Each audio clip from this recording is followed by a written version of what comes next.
fast, sitting here praying that this night's gonna last. You got it all on tap, I'm loving your vibe, always have your back. We like all the same tracks, listen all night in the sheets all black. Halo semua, salam sejahtera Malaysia. Tuan-tuan dan puan yang amat dihormati, selamat datang ke channel Fels Lifestyle.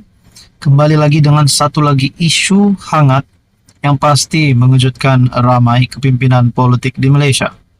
Saudara-saudara, seperti yang kita tahu, Daim Zainuddin didakwa, dan Daim Zainuddin yang saya boleh kata dalam keadaan yang amat bahaya sekiranya beliau akan disabitkan bersalah. Nah, saudara-saudara, akhirnya berkaitan dengan pengisytiharan harta Tun Daim Zainuddin. Ini ada satu perkongsian ataupun satu maklumat yang saya dapat daripada Syabuddin Husin ataupun syabuddin.com. Inilah senarai harta Tun Daim yang menyebabkannya diheret ke mahkamah. Nah, ini sudah pasti satu maklumat yang ramai nantikan. Kenapa sampai Daim Zainuddin diheretkan di mahkamah? Inilah senarai harta Tun Daim. Bekas Menteri Keuangan Tun Daim Zainuddin didakwa di mahkamah mengikut Section 36 dalam kurungan 2 Akta SPRM 2009 kerana gagal mematuhi notis SPRM berkaitan pengisytiharan harta. Kesalahan di bawah akta tersebut memperuntukkan hukuman penjara maksimum 5 tahun dan denda hingga Rm100.000 jika sabit kesalahan. Tun Daim didakwa gagal mengisytiharkan harta merangkumi 38 syarikat, 25 unit hartanah, 7 kenderaan mewah, serta 2 akaun dana pelaburan. Berikut adalah senarai 71 harta yang gagal diisytiharkan itu. Kita dapat lihat di dalam satu daripada Syabuddin Husin. Ini adalah senarai akaun bank, nomor 1 Amanah Saham Nasional Berhad dan ASN ataupun Amanah Saham Nasional. Kenderaan pula Mercedes-Benz, Jaguar, Mercedes-Benz, dan Rolls-Royce. Dan ada beberapa lagi jenis Mercedes-Benz. Seterusnya, jenis kereta yang lain adalah Austin Morris, Ford Perfect. Manakala syarikat pula Ibu Kota Development Sdn Berhad, Maya Seni Holding Sdn Berhad, Menara Ampang Sdn Berhad, Dream Cruiser Sdn Berhad, Land Belt Corporation Sdn Berhad, Kenari Teliti Sdn Berhad, FNQ Advanced Material Kota Tanduk Development Sdn Berhad, Alun-Alun Resort, Dasar Seroja Gaijentik Promotion, Jupiter Alliance, Inayat Realty, Swasa Urus, Avilion Berhad, Meridian Heaven, Avilion Vista Hotel, West Access Sdn Berhad, Fortune Valley, Reliance Ecom Admiral Marina, Golden Envoy, dan banyak lagi teman-teman puan Anda boleh lihat dalam artikel Syabuddin Husin. Manakala untuk hartanah pula ada beberapa senarai di sini disenaraikan di dalam artikel ini. Untuk hartanah sehingga lebih daripada 20 senarai. Nah, saudara-saudara, Anda boleh lihat senarai penuh melalui Syabuddin Husin ataupun syabuddin.com. Nah, inilah senarai harta yang dinyatakan tidak diisytiharkan oleh Daim Zainuddin. Wah, kalau begitu banyak harta yang tidak diisytiharkan, sudah pasti menimbulkan keraguan ataupun kecurigaan. Nah, sudah pasti ini perlu disiasat. Dan pada akhirnya, menurut Syabuddin, inilah senarai harta Tun Daim yang menyebabkannya diheret ke mahkamah.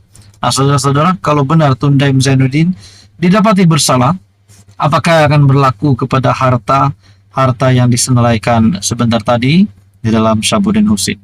Nah, saudara-saudara, apapun kita harap semua ini ada penyelesaian yang terbaik lah. Teruskan saja di dalam channel ini untuk info yang seterusnya. Jangan lupa tekan butang like, share, dan juga subscribe. Halo semua, salam sejahtera Malaysia. Selamat datang ke channel Fels Lifestyle. Info padu, info hangat disediakan di dalam channel ini. Umum juga sudah mengetahui setakat ini 6 ahli parlimen daripada pembangkang ataupun daripada Bersatu Perikatan Nasional yang sudah sah mengisytiharkan sokongan terhadap kerajaan perpaduan pimpinan Datuk Seri Anwar Ibrahim. MP ke-6 itu baru-baru ini daripada MP Tanjung Karang Zulkifli Hanafi. Nah, sudah 6 MP yang menyokong Datuk Seri Anwar Ibrahim, MP pembangkang, tuan-tuan dan puan. Pada akhirnya banyak spekulasi yang dibuat. Apa yang Muhyiddin patut jawab selepas 6 MP bersatu ini sudah mengisytiharkan sokongan terhadap kerajaan? Adakah Muhyiddin tidak mahu menjaga MP daripada bersatu ini? Dan setakat ini ahli parlimen PAS belum ada yang menyatakan sokongan. Nah, timbullah spekulasi, adakah Muhyiddin tidak pandai memimpin bersatu? Nah, bagaimana pula dengan kenyataan daripada veteran UMNO sebelum ini, yaitu Syahril, yang berkata PAS patut pimpin PN, bukan bersatu. Nah, saudara-saudara, ini satu pengumuman Datuk Seri Anwar Ibrahim. Makin ramai MP pembangkang hilang percaya pada parti sendiri, kata Anwar. Wow, ini satu kejutan untuk kepimpinan pembangkang. Rasanya termasuk Tun Dr. Mahathir Mohamad yang kita dapat lihat memang memusuhi Datuk Seri Anwar Ibrahim. Perdana Menteri Datuk Seri Anwar Ibrahim percaya lebih ramai ahli parlimen pembangkang akan menyokong kerajaan perpaduan kerana hilang keyakinan terhadap parti mereka apabila perubahan kerajaan yang dijanjikan tidak berlaku. Anwar berkata, mereka hanya dijanjikan dengan janji-janji palsu, dengan pelbagai langkah tebuk atap yang nyata tidak menjadi kenyataan dan memainkan persepsi negatif termasuk isu-isu perkauman. Mereka diberikan harapan, walaupun saya katakan atap ini bukan atap rumbia tetapi atap konkrit. Mereka berpindah dari Dubai ke London dan mereka lupa atap konkrit jauh lebih tebal. Dan apabila terhakis harapan, orang-orang ahli parlimen yang dijanjikan perubahan akan berlaku ini, seorang demi seorang akan meninggalkan parti mereka, katanya dalam ucapan peresmian penutupan di konvensyen Kerajaan Perpaduan Perak di Ipoh. Nah, saudara-saudara, adakah dengan kenyataan Datuk Seri Anwar Ibrahim ini sebagai Perdana Menteri membuatkan lebih ramai lagi ahli parlimen daripada pembangkang akan menyatakan sokongan terhadap Kerajaan Perpaduan?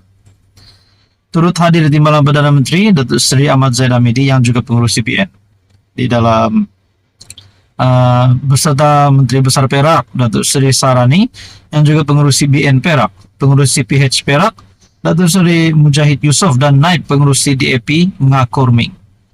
Anwar yang juga pengurus CPH berkata, kestabilan kerajaan perpaduan termasuk gabungan dari Sabah dan Sarawak adalah kukuh dan pihak yang sentiasa cuba menggugatnya perlu menerima kenyataan gabungan itu akan kekal sehingga akhir penggal. Yang di Pertuan Agong pada malam tadi juga menasihatkan agar pimpinan politik memelihara perpaduan dan kepimpinan perlu menumpukan untuk memacu pertumbuhan dan biar bicara soal merancang setelah 5 tahun, yaitu akhir penggal. Saya yakin juga Tuanku Sultan Johor yang akan menjadi agung akan mempertahankan pendirian yang sama, kata Presiden PKR itu. Nah, kita dapat lihat yang di Pertuan Agong Al-Sultan Abdullah dan juga bakal yang di Pertuan Agong Sultan Johor, Baginda Sultan Johor, juga seperti yang dinyatakan Datuk Seri Anwar Ibrahim, menasihatkan agar pimpinan politik memelihara perpaduan dan kepimpinan perlu menumpukan untuk memacu pertumbuhan dan biar bicara soal merancang setelah 5 tahun yaitu akhir penggal. Bermakna yang di Pertuan Agong menyokong untuk kerajaan perpaduan yang ada hari ini, untuk pemimpin hari ini meneruskan supaya semua ini untuk rakyat, kepentingannya untuk rakyat, bukannya ada kerengga-kerengga ataupun penyangak yang cuba menjatuhkan kerajaan hanya demi menyelamatkan diri. Nah, saudara-saudara, apa komen Anda berkaitan dengan isu ini? Sekian saja, teruskan bersama di dalam channel ini untuk info yang seterusnya. Mohon bantu channel ini dengan menekan butang like, share, dan juga subscribe.